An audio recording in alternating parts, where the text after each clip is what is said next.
witam Was w trzecim, takim krótkim odcinku podsumowującym nasze dwa wcześniejsze rozważania.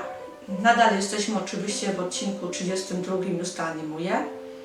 Dla przypomnienia, w pierwszym odcinku pokazywałam Wam różne metody narysowania, jakie ja z reguły stosowałam lub stosuję nadal.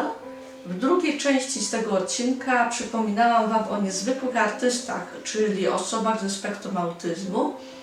Dokładnie rzecz ujmując o osobach tak zwanych savantach lub zespołem Aspergera.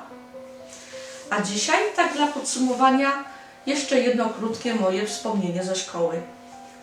Zastanówmy się, jak bardzo inteligentną musi być osoba, która mówi o sobie, że jest artystą. Czy musi być geniuszem? Czy może być całkiem przeciętna lub może mieć jakieś problemy związane z tak zwaną niepełnosprawnością intelektualną. Przypadek savanta chyba dowodzi, że jednak te osoby mogą niekoniecznie być uznawane za osoby posiadające wyższy stopień inteligencji, o tak to powiedzmy.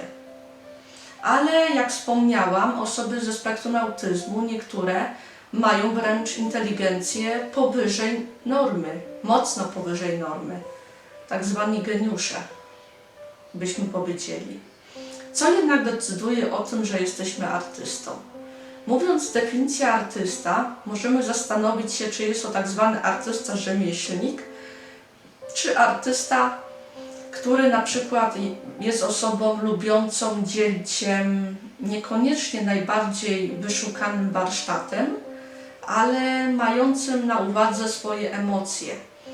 Mówiąc artyzm, możemy mówić o sztuce przez małe s lub o tej sztuce przez duże S. Mówiąc artysta, możemy mieć także na myśli osobę, która bierze udział w terapii, która dzięki wytwarzaniu przedmiotu, które możemy nazwać dziełem sztuki, pomaga nie tylko sobie, ale też innym. Według arteterapii, czyli terapii poprzez sztukę, artystą jest każdy człowiek, który po prostu coś na przykład zmaluje na papierze.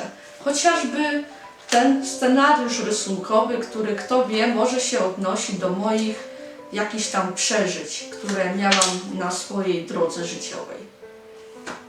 Sztuka bowiem posiada taką funkcję jak katarzis, oczyszczenie lub zastanowienie się nad swoimi emocjami i to oczyszczenie może dotyczyć nas samych, że poprzez na przykład robienie animacji o pożarze możemy się uporać jakoś troszeczkę z traumą dotyczącą pożaru, ale także możemy w ten sposób ukoić emocje także swoich widzów, którzy kto wie, również mogli mieć do czynienia z podobnymi strasznymi wydarzeniami. Zatem jedną z najważniejszych funkcji sztuki jest tak zwane właśnie, mówię, oczyszczenie ze złych emocji lub cieszenie się dobrymi emocjami.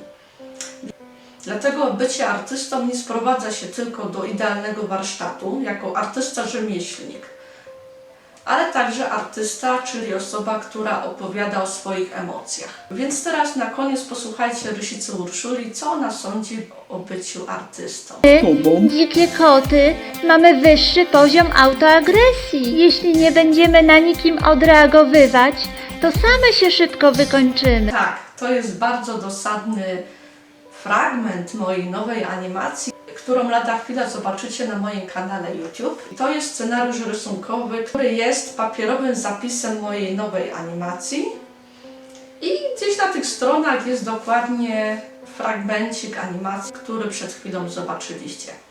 W tym momencie dziękuję Wam już za uwagę, bo to było takie moje tylko podsumowanie, że przypomnienie, że artystą może być każdy, na przykład z punktu widzenia terapeutycznego.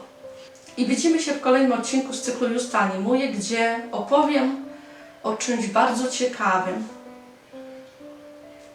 A o czym, to już dowiecie się w zapowiedzi do tego nowego odcinka. Już jutro zdradzę Wam, o czym będzie kolejny odcinek. O czymś filmowym.